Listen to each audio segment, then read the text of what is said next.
good evening. My name is Thomas Rebman. I live at 11610 Sarita Court in Orlando, Florida, and I'm the Chief Executive Officer of Homeless and Hungry, a nonprofit advocate group.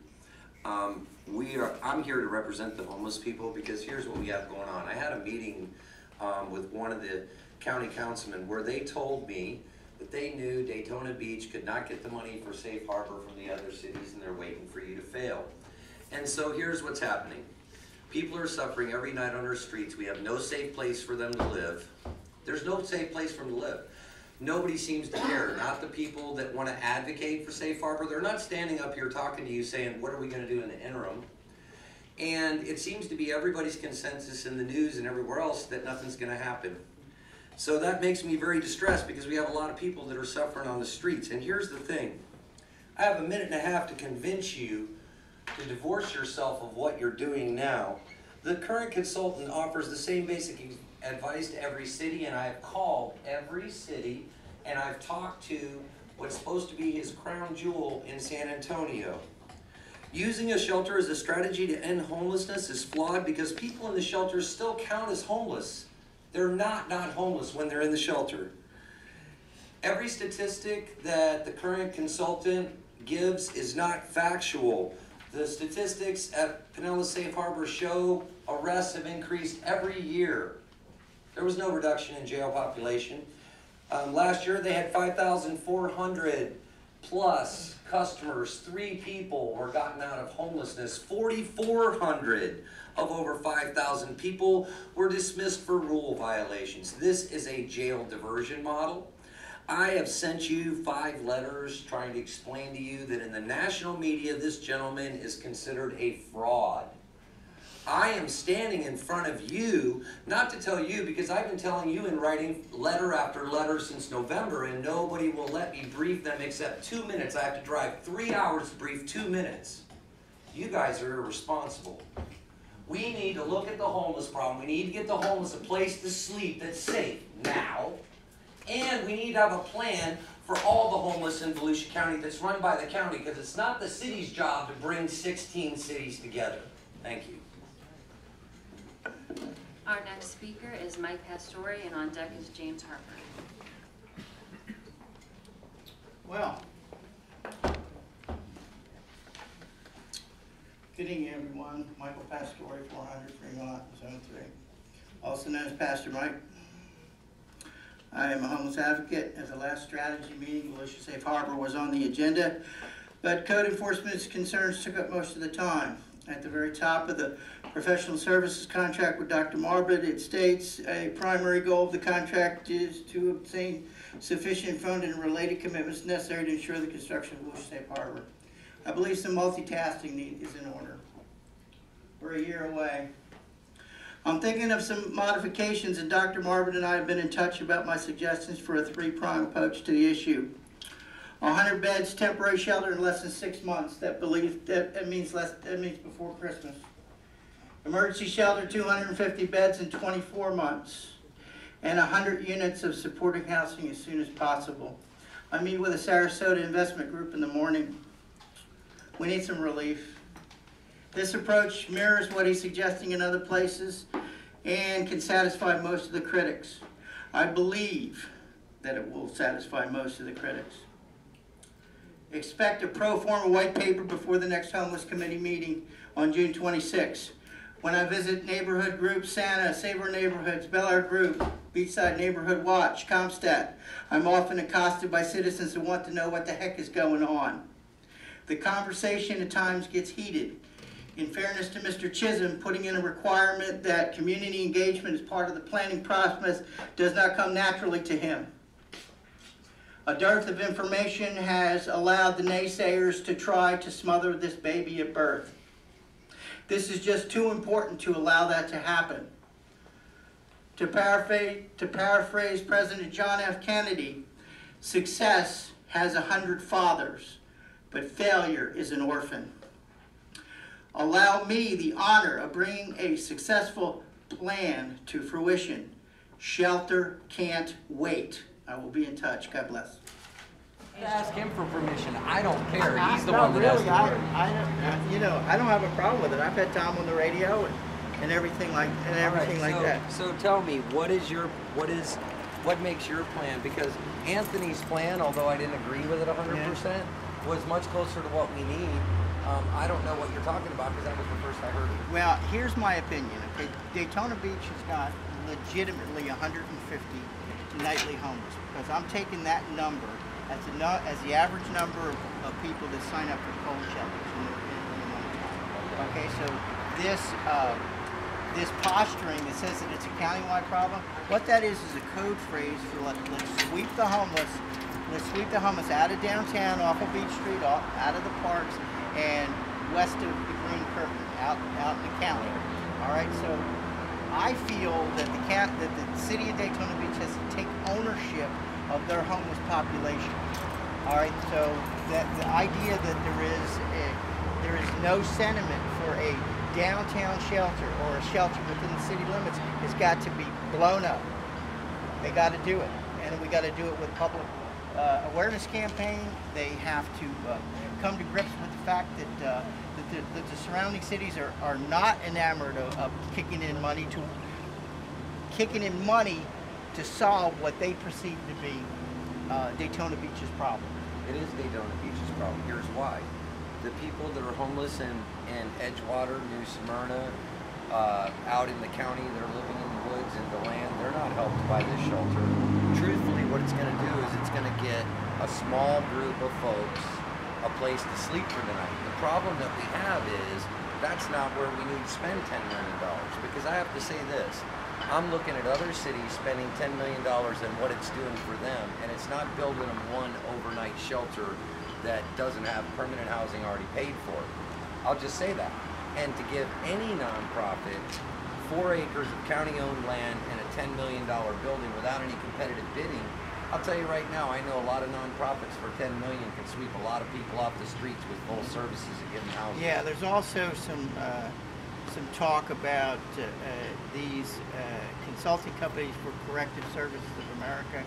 Okay, they actually run halfway services or halfway houses in the Northeast, jail diversion programs, and come out in halfway houses, usually drug offenses, and so on, and they're run by a professionally managed correctional. And that's a great thing, because when that's being done right, and there's lots of good work being done in New York with that same model, but see, we're not talking about jail diversion.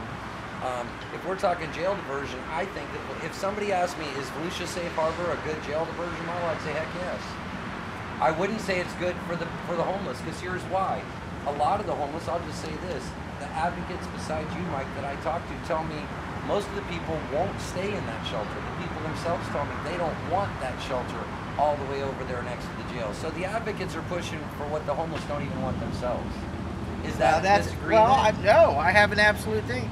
I come to the meetings, the homeless committee meetings, and I just chided Mr. Chisholm for being secretive and not, and not engaging the community groups and coming out and answering questions about this. It's all kept, under wraps. But see, we're all trying to do the same thing. We're trying to get the people on the streets help. But here's the problem that I have, and then I'll let you say whatever you want. I'm pretty much done.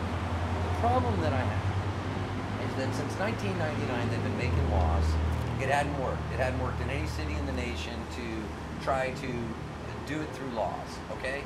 And there's only one way that does work. There's only one way to get people out of homelessness. That's to get them into permanent housing eventually. Now, whether we use housing first as the model, I'm not saying that's the best model for the community. That's for the community to decide. But I'll say a proven model is the best model for the community. And building a $10 million, 250-bed shelter with services is not the best use of $10 million. Well, I'm inclined to agree with you. Okay, but we have, we have an expensive consultant, all right, who has... I'm glad you didn't call him an expert. All right. Because he believes in housing fourth. That's his quote. I know everything about what he has said. I can probably recite almost every quote and call him on a lot of different stuff. But you know what? This is the place that we live right now. They're in the middle of a 14-month contract, 5 months into it. They're not going to terminate the contract. Oh, yes, they will. All right, well... I'll bet you dinner on it right on camera. I'll bet before the 14-month contract it's over. Well, a dinner, Mike, at McDonald's.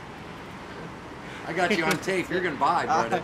All right. Well, there's a lot of there's You a love lot me, of don't people. There's a lot of people that Troy Ray and Father Phil are invested in this process, and they're If the. I was being given Yeah. a $10 million building for free, I'd be invested too. Well.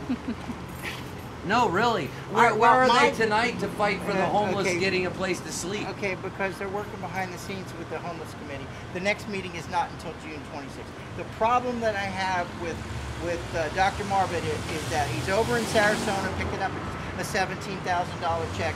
He's out in Placer County, California, Auburn, opening up a shelter and shaking everybody's hand. But picking nowhere is it picking successful, you know. Picking up another $7,000 check. There is not one legitimate Dr. statistic. Robert Marvin is the Reverend Al Sharpton of homelessness. Wherever there's people that perceive a problem with homelessness, he comes in, and the Sarasota Phoenix, an investigative paper, said that he's like Robert Preston, the music man. He comes in and said, "You got a problem." Sings a tune. Said, "You got a problem right here in River City." Comes in and he can solve the problem. Comes in like a rock star. Okay, and he gets hired. You Look, know the what? guy- He's right. He does get hired, but here's the problem. The problem is that his shtick is getting old because there's lots of national media that says none of the statistics. Here's the problem. No, here's the problem. We can't have a homelessness expert that doesn't believe in research and data. So here's the problem we have. We're trying, cities only hire Dr. Marvin, not because he's an expert, because he's not an expert. They hire him because he justifies their bad behavior. He says, we're going to stop them from feeding because Dr. Marvin says so. We're going to stop them from panhandling because Dr. Marvin says so. That's what Dr. Marvin is a hired gun. That's my opinion, not yours. All right, well, right now where I live in Daytona Beach, you know, I want Shelter Can't Wait. That's my initiative.